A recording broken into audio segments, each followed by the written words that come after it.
Hello friend, good morning. আমি শঙ্কর, তোমরা দেখছো এসআর লাইফস্টাইল।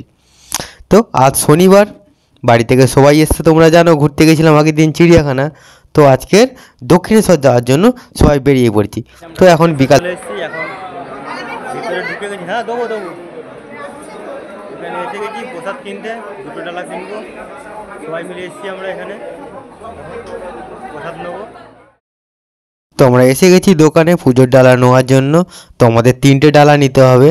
তো ডালা নেওয়া হয়ে গেছে, 3জনের হাতে 3টে ডালা আছে। এবার আমরা পুজো দিতে যাব। তো সন্ধ্যা হয়ে এসছে প্রায়, কারণ আমরা বিকাল 3টের সময় এখানে বেরিয়েছিলাম বাড়ি থেকে। তো আসতে একটু সন্ধ্যা হয়ে গেছে।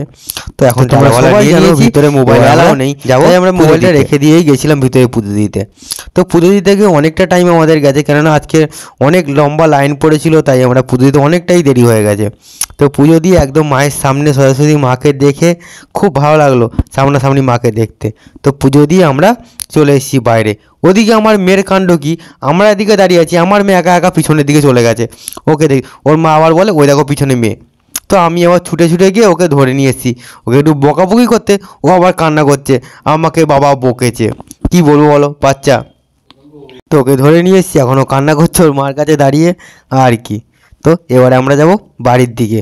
তো এখানে একটু দাঁড়িয়ে একটু গল্প করে একটু দেখা করে তারপরে আমরা বাড়ি চলে যাব। তো এখানে বাবু ভিডিও করছিল, বলে শঙ্করদা কিছু বলো। তো আমি আবার বললাম হাই কেমন আছো তোমরা, হ্যান ত্যান। তো রিম্পাও বললো একটু। তো ওখানে আমার দিদি ভাগ্নি মা সব ওখানে দাঁড়িয়ে আছে। ওরা বলছে, ওরাও দেখছে, ওরাও ভিডিও করেছে টুকটাক। তো এখন আমরা বাড়ির দিকে চলে যাব। এখন রাত্রি 8টা বেজে গেছে, সেই এসেছিলাম ঢুকেছি এখানে 5টায়, এখন বেজে গেছে 8টা।